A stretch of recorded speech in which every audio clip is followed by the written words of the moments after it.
Hello दोस्तों, exam खबर में आप सभी का फिर से स्वागत है। दोस्तों, आपके लिए एक बहुत बड़ी खुशखबरी आ गई है। यूपी ट्रिपल एससी का पीईटी के एग्ज़ाम का नोटिफिकेशन आ गया है। आप इस फॉर्म को भर सकते हैं। मैं इस वीडियो में आपको डिटेल से बताऊंगा पीईटी क्या है, कौन भर सकते हैं, किन बातों का आपको ध्यान रखना है। तो अगर आप नए हैं चैनल पे तो चैनल को सब्सक्राइब जरूर कर ले और बेल आइकन को प्रेस कर दे ताकि इसी तरह के एग्ज़ाम संबंधित सारे न्यूज़ आपको मिलती रहे, खबर आपको मिलती रहे, उसका नोटिफिकेशन आपको मिलता रहे।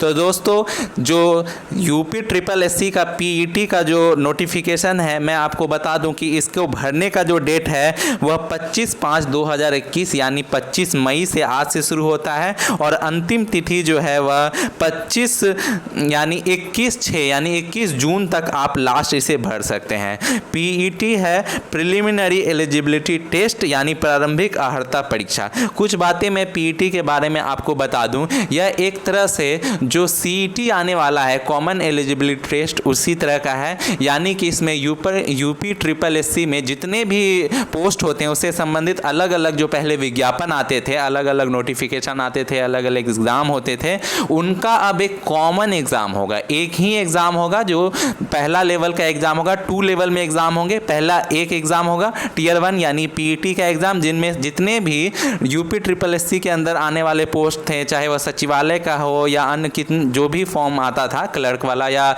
जितना भी यूपी ट्रिपल एससी के अंदर जितने भी आते थे पोस्ट, उनका एक ही एग्ज़ाम आपका पीईटी का हो जाएगा और उसमें के लिए आपको ये एक ही फॉर्म भरना है।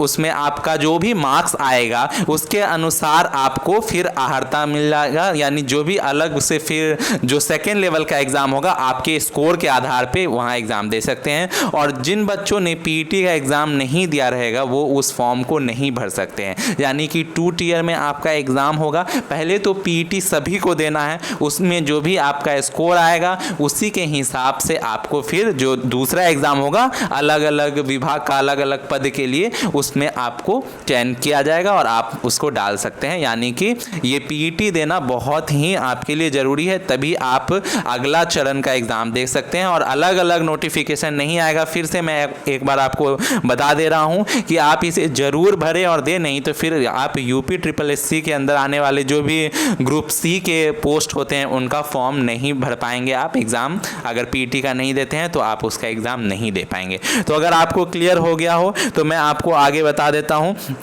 कि अंतिम तिथि तो 21/6/2021 तक है, यानी कि 21 जून तक आप भर सकते हैं। लेकिन इसमें अगर आप फॉर्म भरते हैं तो एक प्रश्न बच्चे बार बार पूछते हैं कि गलती हो गया फॉर्म भरने में तो क्या करें। तो इसमें आपको एक सुविधा है कि अगर आप गलती हो जाता है, आपके फॉर्म में कुछ त्रुटि हो जाता है, कुछ मिस्टेक्स हो जाते हैं और आप फॉर्म सबमिट कर देते हैं, उसके बाद भी आपको एक चांस मिलेगा। मतलब आपके फॉर्म डालने के बाद, सबमिट करने के बाद भी एक चांस आपको मिलेगा जिसमें आप मॉडिफाई कर सकते हैं अपने फॉर्म को। लेकिन हाँ, एक ही बार आपको ये चांस मिलेगा और फॉर्म भरने का जो अंतिम तिथि है उसके बाद यानी 21 के बाद 1 सप्ताह तक यानी 28 तक आप उसमें सुधार कर सकते हैं और एक ही बार आप सुधार कर सकते हैं। उसके बाद फिर से आपने गलती कर दिया तो भैया आपसे फिर सुधार नहीं होगा उस फॉर्म में, वही आपका रह जाएगा। तो ये बात पहले मैं क्लियर कर देना चाहता हूँ क्योंकि इससे प्रश्न बच्चे बहुत पूछते हैं कि गलती हो गया तो क्या करें, गलती हो गया तो क्या करें। अब इसका जो प्रिलिमिनरी एलिजिबिलिटी टेस्ट है, इसका क्या इसमें एग्ज़ाम का पैटर्न है उसके बारे में अभी अच्छे से इन लोगों ने नहीं बताया है। पहले एक सर्कुलर निकाला था, मैं उसे पढ़ के और अच्छे से आपको बताऊंगा किस तरह से पूछेंगे। वैसे रीजनिंग, मैथ्स वगैरह तो वैसे ही पूछे जाएंगे, लेकिन हाँ ये नया है तो ये सबके लिए नया है। आपको ये बात ध्यान रखना है कि नया तरह का क्वेश्चन आ सकते हैं, लेकिन फिर वो सबके लिए नया होगा तो एक लेवल फील्ड होगा, सबके लिए ही नया है तो कोई दिक्कत की बात नहीं है।